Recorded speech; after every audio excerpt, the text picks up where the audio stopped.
की भाजपा संकल्प यात्रा भाई साहब आपका क्षेत्र पड़ता है, लेकिन यहाँ कहीं ना कहीं विधानसभा में कमजोर प्रदर्शन रहा है, तो इस बार क्या उम्मीद करते हैं? जैसा कि राजस्थान की जनता परिवर्तन चाहती है और निश्चित रूप से जो 4.5 साल में राजस्थान में कांग्रेस की जो सरकार रही है उसने करप्शन के अंदर 1 नंबर पर पहुँचे, भ्रष्टाचार के अंदर जिस तरह से देखा होगा आपने पूरे राजस्थान 1 नंबर पर है, और वहीं पर क्राइम के अंदर राजस्थान 1 नंबर पर है। यहाँ पर गैंगवार प्रतिदिन हो रही है और हमारी बहन बेटियाँ भी सुरक्षित नहीं है आज, और प्रतिदिन बलात्कार की घटनाएं हो रही है और बहन भी अपने आप को सुरक्षित इस प्रदेश के अंदर महसूस नहीं करती है। और ऐसे में ऐसे संरक्षण देने वाले लोग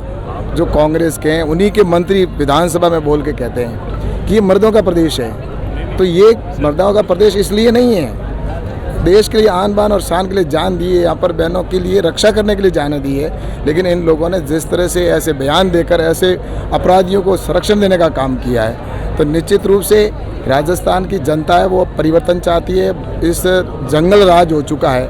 और इसीलिए आज ये परिवर्तन यात्रा जो तीसरे चरण की यहाँ से रामदेवरा से प्रारंभ हो रही है और वो विभिन्न जगह से होते हुए टोटल 200 विधानसभाओं तक यात्रा पहुँचेगी और इसका अपार समर्थन जन समर्थन मिल रहा है। जो 2 यात्राएं जो प्रारंभ हुई है, जिसका हमारे राष्ट्रीय अध्यक्ष जी ने और हमारे JP नड्डा जी और अमित शाह जी ने जो प्रारंभ की है, और आज यहाँ से ये यात्रा प्रारंभ हो रही है जिसका राजनाथ सिंह जी इसको हरी झंडी दिखा के रवाना करेंगे। तो ये पूरे प्रदेश के अंदर यात्रा जा रही है और इसलिए मैं कह सकता हूँ कि जनता का जो समर्थन मिल रहा है, इससे आने वाले समय के अंदर राजस्थान में भारतीय जनता पार्टी की पूर्ण बहुमत की सरकार बन रही है। आपके संसदीय क्षेत्र से भाजपा का मात्र एक ही विधायक है, इस बार आपके संसदीय क्षेत्र से भाजपा की क्या उम्मीदें हैं? ऐसा है कि ये राजस्थान की जनता जो 4 साल में इनके शासन को देखा है और उन्होंने पूरा बहुमत दिया है, ऐसा नहीं है कि उनको राजस्थान में बहुमत दिया, इस जोधपुर प्रांत में बहुमत दिया, पर ऐसा नहीं कि भारतीय जनता पार्टी की पहले भी जो है 3 सीटें यहाँ पर सिर्फ कांग्रेस की थी, लेकिन आने वाले समय में पूरी की पूरी संभाग की जो सीट है वो भाजपा की आएगी, क्योंकि जनता का मन इनसे उठ चुका है। और ये जो योजना भी है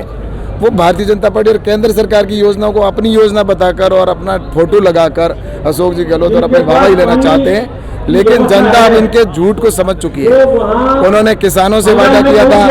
कि हम किसानों का संपूर्ण कर्जा माफ करेंगे, युवाओं को कहा था युवाओं को 3500 रुपये बेरोजगारी भत्ता देंगे, लेकिन इन्होंने दिया नहीं। इसलिए झूठ मूठ की सरकार है जिसको जनता ने अच्छी तरह से समझ लिया है और इसका जवाब आने वाले चुनाव में देगी।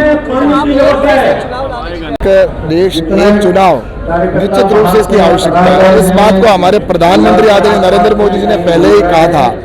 क्योंकि इससे करोड़ों रुपए की बचत होगी। आज एक साथ अगर चुनाव विधानसभा और लोकसभा के होते हैं तो लगभग 1 लाख करोड़ रुपए के आसपास बचत होती है और जो सीधा देश के विकास में काम आती है।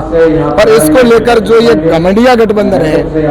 उनको तकलीफ हो रही है। यूपीए जो था पहले, उनको इस बात की तकलीफ हो रही है कि अगर इस तरह से होगा तो हमारा धरातल समाप्त हो जाएगा,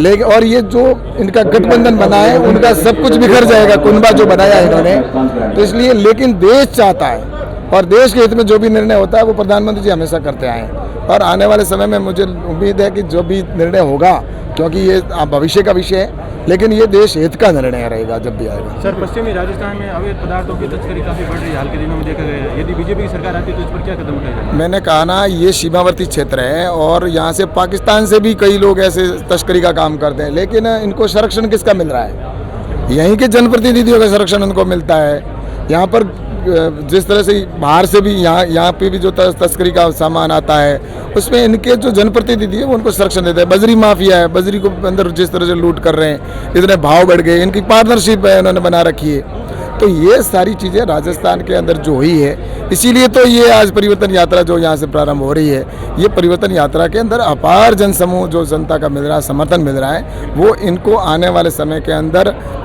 जवाब देगी और निश्चित रूप से यहाँ पर एक अच्छी सुशासन देने वाली डबल इंजन की सरकार है वो राजस्थान में निश्चित रूप से बनेगी। Thank you.